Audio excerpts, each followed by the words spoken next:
There's no such thing as accidents. I still want to bring the guy in for questioning. Okay. All right. Time is convenient. You can't see me, but I'm giving thumbs up. All right. So you, okay. What do you do after that? Which lead are you going to follow first? Maybe what's his face? Skeeve? Oh, actually, I'll get the guy's reg card from the hotel just to see what information we put down on there for the descriptions. You want to get a few guys from the hotel. What now? Oh, the registration card. You know what you fill out when you check in. Was he extending his room? He was planning to stay here another 3 days. And did he have a vehicle in the parking lot? He does not. Oh, do they know what he was here for? No, he didn't say. Okay. I asked if he made any room requests when he checked in. Anything out of the ordinary. He asked to. The staff tells you that apparently he didn't like to go out in public a lot, so he asked to have a lot of food brought up to his room. That's about all of the requests that he had, apart from room cleaning. About what time would you serve dinner each night? Around 8. Okay. And what time was the blackout? The blackout was at 11:15. Okay. So you probably rule out the whole bellboy trip. Okay. So yeah, I'm gonna go to Zoya and ask what she thinks you're going forward. Mm. So yeah, what do you think? I think. I can't make heads or tails. Pardon? But I can't make heads or tails. Okay. She kind of purses her lips a bit in thought, and she says, "I think a good idea would be to talk to this Mr. Johnson, but also I want to question the person who heard the footsteps through the emergency exit. And Simon, which is that person? Like, is she still in the hotel? Like, is she gone?" Yeah, she's still in the hotel. Okay. Which one do you want to do first? Well, if that lady's still in the hotel. Yeah, she is. This is her. The police checked her ID. Mm-hmm. Her name is Linda Mars, and she asks. So a lot of people in the hotel have been talking about why the police is here. Did something happen? It's a need-to-know basis, but please tell us more about what you heard. Well, after the blackouts, there were a lot of people shouting in surprise all over the hotel, and I didn't have a light on me, so I stumbled around for a little bit. I found an employee who had a flashlight with him, and we stuck around. And we were. He was trying to convince me to go back to my room when I heard footsteps in the corridor, in the emergency stairwell, and that was really soon after the blackout started, and the footsteps were going up. And then I heard a loud bang coming from above. I was on the third floor, but I thought somebody had just dropped some furniture in the confusion, in the dark. And then I heard very soon after footsteps running back down the staircase. And 2 minutes after that, the lights were back on. That's all I saw. That's all you saw, or all you heard? Okay. That's all I heard after I just went back to my room after I heard the footsteps coming down. I think it didn't surprise me back then, but when I saw that there was the police this morning, I thought maybe that's something. I hope that's helpful. Zoya nods and she says, "We might be in more contact later on. Can you give us your information? Yeah. She gives you her information. Zoya kind of nods and she says, yes, it's okay if you leave town.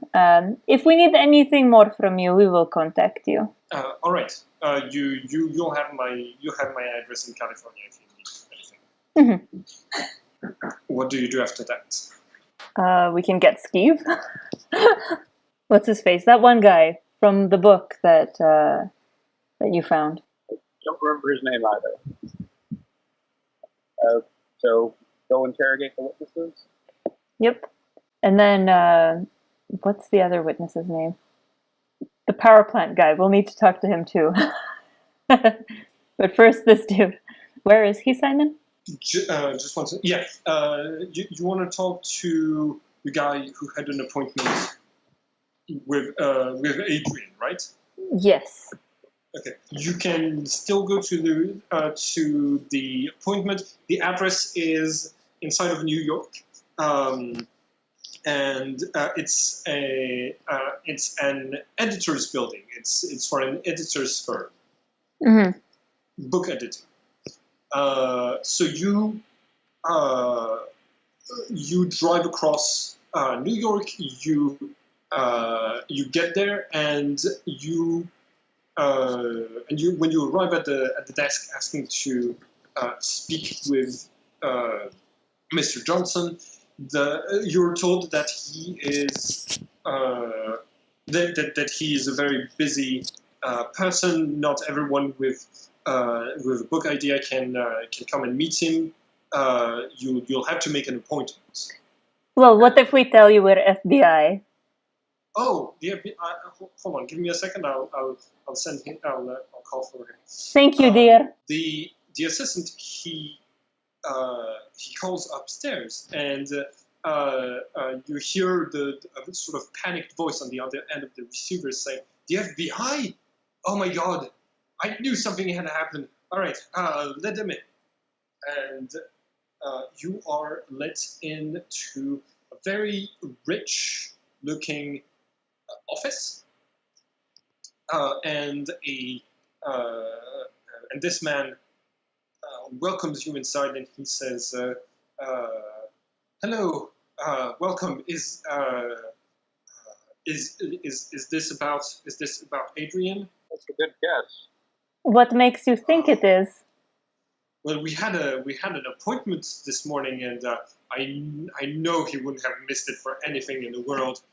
Oh, did anything bad happen? How about you tell us more about what this appointment would have been for? Well, he was working on this book. He'd already made millions off of his first one, and he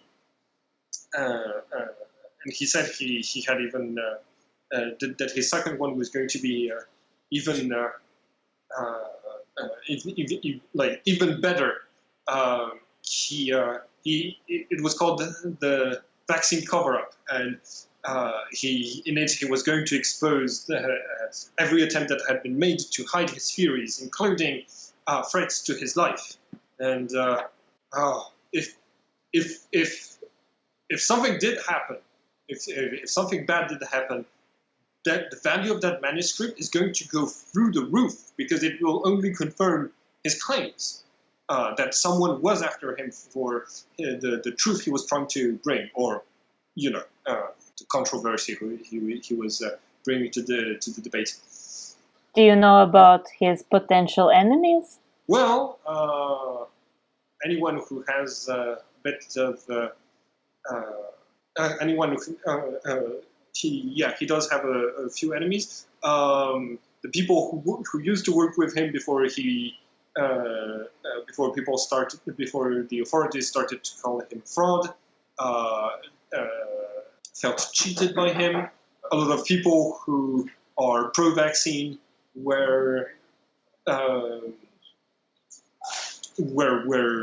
like he had a lot of enemies in the more scientific, like with people like this, and also a lot of people who had autism or were or had family family members, autistic family members, really didn't like the fact that he was using fear against these people to sell his books. So lots of people in general, but he was talking about how how entire governments were conspiring to shut him up in his books. So there's also that. So, are you going to tell me what happened to him? Zoya kind of looks at Ken to see if he has any questions. Any reason someone would be after him aside from his man? Not that I know of. But with his first book, he did have a lot of enemies, so that seems reason enough. Anyone who was very concerned with, say, him being very rich. He did sell a lot of books through promoting a theory that was very controversial, so you could look there, I suppose. You said you used the past to talk about him. Is he dead? Well, how very astute of you. That is something we will neither confirm nor deny at this point in time. All right. Well, I guess that blows the book deal that we. You came here because he had an appointment with me this morning. Correct? Yes. Okay. We were going to talk about me publishing that his book. That's all that this meeting was about. But since he's dead, I guess that does that mean that his book gets inherited by the person in his will? Because I've got to find a way to publish that book one way or the other. It's a lot of money. It's going to be like a big sell, but obviously I'm frustrated that he died, and I wouldn't have wanted him dead. I mean, we had talks of like 3 or 4 other books after that. Well, yes, it doesn't seem like you would gain anything. Unless you thought the person who was in his will would get you a better deal. I mean, I don't know who that is, and I'm sure they would, but I'm publishing enough books as it is that I wouldn't need the extra that it wouldn't make much of a difference what I paid the offer. Anyways, this is a pretty big New York editing house. So you don't care about the book? I do. It's just that I don't care about it enough to kill someone over it. Do you know if he was conducting any other business while he was in town? I know that he came here for us to talk about the book, and mostly that he's on an extended trip away from Britain because he got his doctor's license revoked there, and people hate his guts. But no other business associates that you know of that are within the city? None that I know of. No, sorry. How many times did you meet with them about this book? I can check my calendar for exact specifications, but I think 6-7 times since it's been his project to write this. Okay, so is it fair to say he's been meeting with you almost every day since he's been in the city? Oh no, we've met before before he came here. He's been working on this for 2 years now. Okay, and exactly how much did you see that was in this manuscript? I've got extracts here, so like he pulls up one of his 5 cabinets, and he shows that he has a lot of like printed pages and passages, and he says, but I don't have all of it. It's missing a lot of his story, a lot of how he was thrown out of the medical community and things like this. Okay, and these shocking revelations, do you have any proof of them? Me personally, no. I mean, even in his first book, he did make a lot of claims where he didn't exactly have proof to back them up, but that didn't stop them. Didn't stop those books from being popular. So Well, I maybe- don't think we would do it now. What made you think this book would be a success? I mean, it's one thing for medical doctors to claim that vaccines cause autism, but to claim a government conspiracy without evidence? Well, his first book sold millions, and he's been selling his image as a medical martyr who's trying to get the truth out ever since. He's grown in popularity a lot, and there's an entire movement called the anti-vaxxers forming around him. By the way, this is the year 2000. That's why this is. Mhm. Yes. Did he seem to be paranoid about anyone in particular? Well, yeah, the government essentially. Anyone that he was afraid of, he would have written about them in the manuscript, I suppose. Mm-hmm. Do you think you could keep me posted concerning your case? If I'd be very interested in knowing more about how it progresses, because it could impact my my business a certain amount. I'm Of course, we'll be in touch if there are any developments. thank you. And he gets up and he asks his assistant to find out who the inheritor of Adrian Wokefield is. And then he comes back in his office and sits in front of you and asks, "Do you have any more questions?" Wait, hold on. Do we know that's what he asked? Because that would be some Yeah. nice information. He goes outside and he says, "Matthew, look up who the inheritor of Adrian Wokefield is." And he says, like, he's not hiding the fact that he's asking this. Like, you hear him asking this question. Zoya's just kind of looking at him expectantly. He doesn't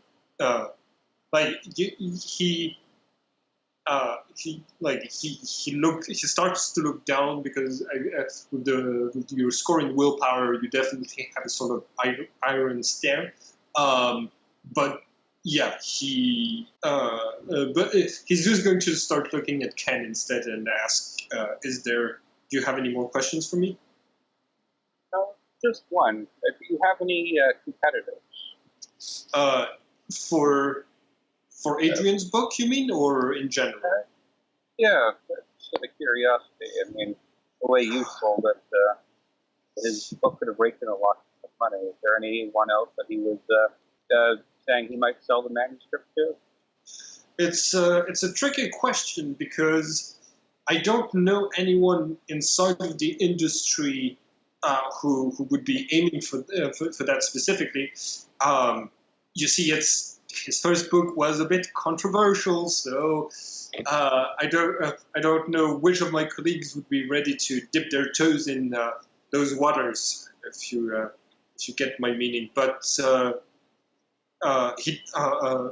Adrian didn't talk about anyone else who'd be didn't talk about trying to publish it with anyone else. As far as I think that's all we need to know. Is he sitting in a chair or like behind a desk? he's sitting behind a desk. Okay. Zoya kind of comes over and she kind of like taps two nails on his desk and she says, "When you find out who that inheritor is, you'll tell us. Yes?" I will call your office. Yes. Of course you will. Thank you. And I'll give him a card to make sure he does. You'll give him a what? The card, like a business card with contact information on it, so he can call us. Okay, perfect.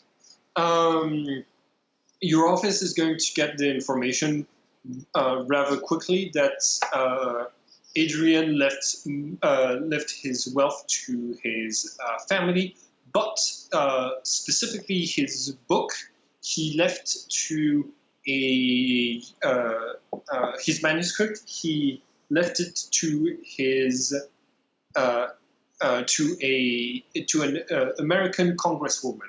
You're going to get the name like later on in the day, I'll just like ask me again after a couple of scenes, after one or two scenes, and I'll give it to you, and I'll and you'll get the call for that. So Zoya, have any theories?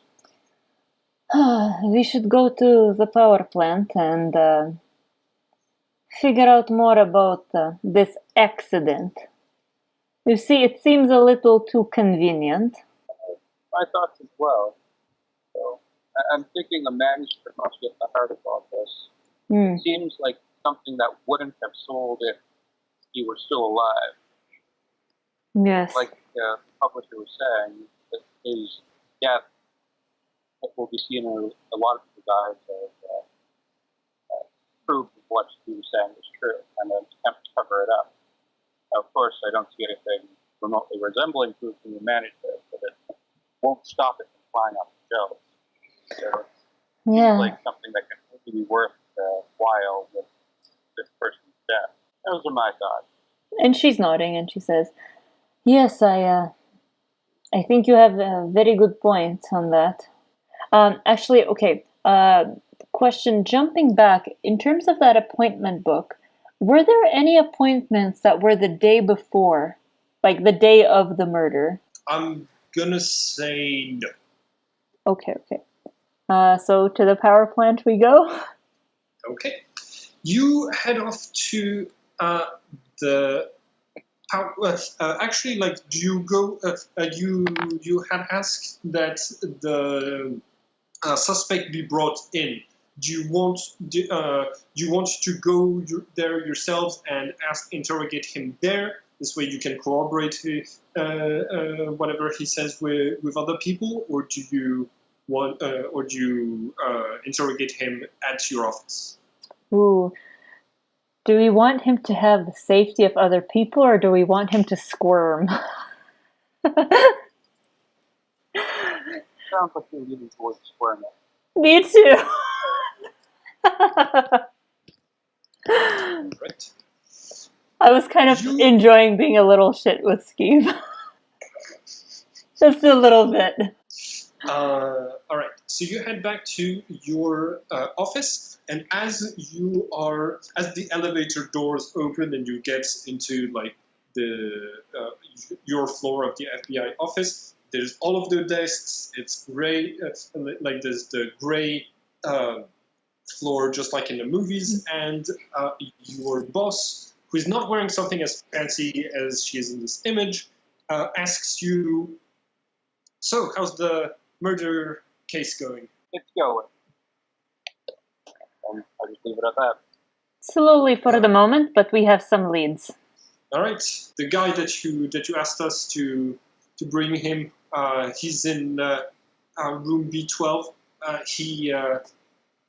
We had to get him from a police station where he was being interrogated for, I think, probably the same reason. He's waiting for you. So you get you arrive in front of the interrogation room. So you're in front of the one-way mirror, and you're able to observe him without him being able to observe you. This is what he looks like, and he looks very fidgety. He looks very stressed. He's tapping against the metal door to which he is handcuffed. In the image, he's wearing black round glasses. His head doesn't look like a skull. It's just, that's why there's the two black holes around here in the image. And he's wearing a blue worker's uniform. Does he continue being very anxious? Right now you're still out. You're out of the room. There's no one in there with him, and he looks anxious. Is there a way to read his body language through the mirror? There is. It's empathy. You can roll for empathy. It's in the Gemini first column at the top. Oh, bitch has no empathy. Can I roll still? Would that just be a 0? Oh yeah. Even with a 0, you can still roll. You just need to get lucky and get a 12 for success. Okay. Oh, yeah, perfect. See, you roll You rolled a 10, and you have a +4 from your from Gemini being one of your Oh, okay. bonus groups, because you're naturally gifted in this. Yay! So you are he is kind of stressed, and he like being arrested like this seems horrible to him, and he immediately seems to you like an individual who has a lot to lose in this situation. Mm-hmm.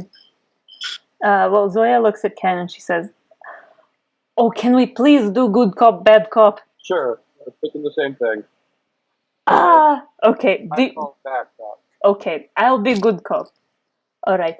You want to go in first, and then I'll come in and be like, "Oh, how you doing?" All that kind of sob story stuff.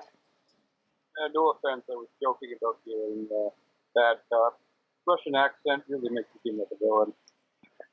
She kind of laughs and she's like, "Oh, I was so ready to be all maternal, but okay, that makes sense. So should I go in first then?" And she's kind of smiling, like she's enjoying this. I'll go in. Soften them up. All right. I'll be here. Go in. Hi everyone, and thank you for watching this video. If you want to be a part of this story, we are currently looking for more players and game masters to play new games in this setting and on this channel. You can also be a part of the story by having your face added to the cast of characters. I draw all of the images for this game, and you can commission me to make you into an NPC. If you like the style and you want a drawing like that of yourself, or if you want to contribute to the project, you can contact me through the links in the description. Finally, if you want to keep up with all of the adventures on this channel, don't forget to subscribe and click the bell button so you can get a notification each time we upload the next episode of this story. And it would be very nice of you to like and share the video to help this channel grow. Have a nice day, everyone.